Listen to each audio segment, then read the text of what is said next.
Yo, what is up YouTube? It's your boy Smequle, and in today's video we have a team of small forwards and we're going to be finding out if they can actually go on and win the NBA championship.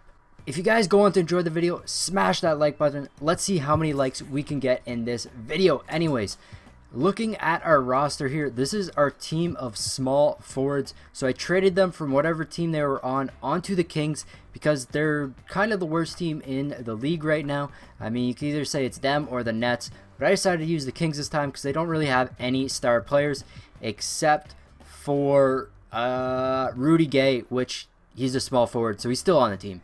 Anyways, looking at this team though, we got LeBron James, Kawhi Leonard, Kevin Durant, Paul George, Giannis, Gordon Hayward, Carmelo Anthony, Andrew Wiggins, Rudy Gay, Jay Crowder, Harrison Barnes, Gallinari, Otto Porter, and Nicholas Batum. So I just took all the top rated small forwards that were actually in the game, put them all on this team, and this is honestly a crazy team. They should be able to do really good. I mean, any of these players, or lots of these players, can run multiple positions and they can play great D. They can really cover anybody. It's going to be harder with some bigger guys maybe, but they do have some tall people on the team. I mean, Giannis is 6'11", Kevin Durant is 6'9". We got a few 6'9" guys on here, Paul George. So they can really actually play a lot of different positions, but we're going to find out how good they do.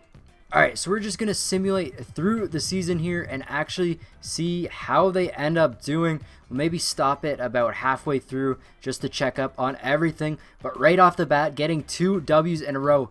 And remember that all the teams that lost their small forwards, they are now on this Sacramento Kings team. And there you have it. They took their first loss. So right like that, their actually chances of getting 82-0 are all over. They lost to the Trailblazers, and I actually want to check out this box score. Damian Lillard dropped 42 points. That has a lot to do why they lost. Kawhi Leonard, who's not playing, Batum, Rudy Gay's not playing, Jay Crowder, and Harrison Barnes. Everybody else getting good minutes though, except especially Giannis, 39 minutes in that game. Alright guys, so we're at the All-Star break now. The Kings are 43-14, the team of small forwards.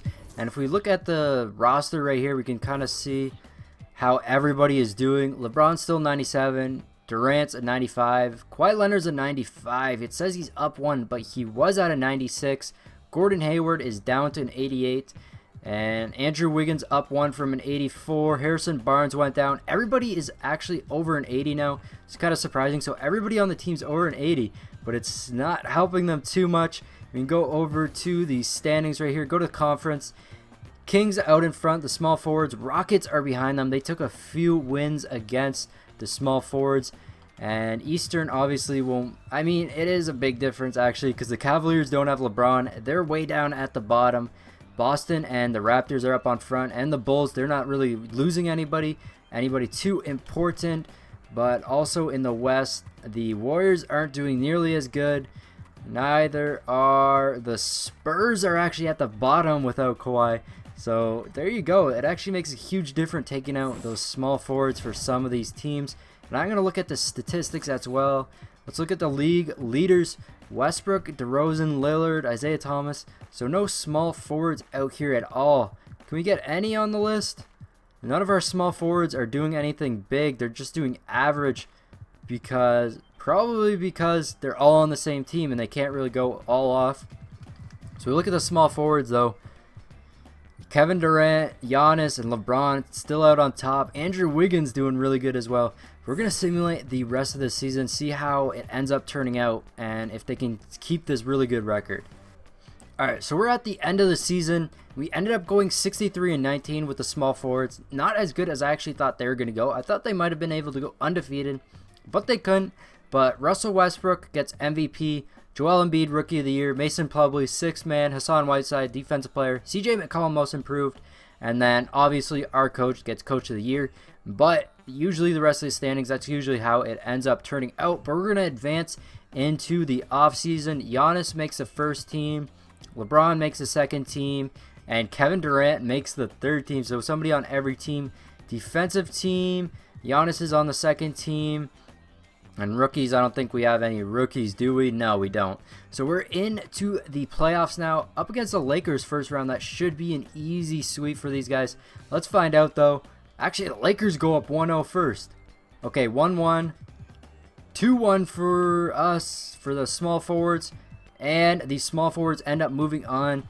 Who else has moved on already? Clippers moved on. They swept. Bulls swept, and the Raptors swept. That all simulate the rest of this round. And the 76ers actually beat the Cavaliers. Without LeBron James, they lose to the 76ers, who really did good all around. Good performance by them. Looking at some other teams, though, Bulls move on. The Rockets moved on against the small forwards, and the Warriors move on despite not having Kevin Durant. They didn't do as good. Usually they'd kind of sweep that team, but we got against the Rockets now, and it's a 2-0 lead for the Rockets. Small forwards get one game. It's all tied up. 3-2 for the Rockets, and it's 3-3. Series is all tied up 3-3. Who is going to take this? And the small forwards actually end up beating the Rockets in game number 7. And then on the other side, it is the Raptors and the Celtics, which are kind of the two best teams because they don't really have good small forwards. So losing that small forward doesn't make a big impact on them. But we're up against the Warriors now, and the Warriors take a 1-0 lead. 1-1, 2-1 for the Warriors, 3-1 for the Warriors. And the small forwards lose to the Warriors. Let's check out this box score. Kings, Giannis doing all right. LeBron not doing too good. Gets a triple-double. Actually, Kevin Durant almost gets a triple-double as well. But I guess just being all small forwards, they couldn't do too well. And they end up losing to the Warriors, not even being able to win the championship. So we're going to simulate the rest of the playoffs here, see who ends up winning. And the Warriors win in game number 7. Kind of surprising. Thought they'd win earlier. But obviously that Warriors team is still powerful without Kevin Durant. They won once without him. Almost won last year without him. But anyways, guys, there you have it. A team of small forwards, the best small forwards at that, aren't actually able to win the championship. Look at this. Curry and DeRozan dropping 36 apiece. Anyways, guys, that's it for today's video. If you did enjoy it, smash that like button and check out all my social media in the description down below. This has been your boy Smequle, and I'll see you next time. Peace. Oh, yeah.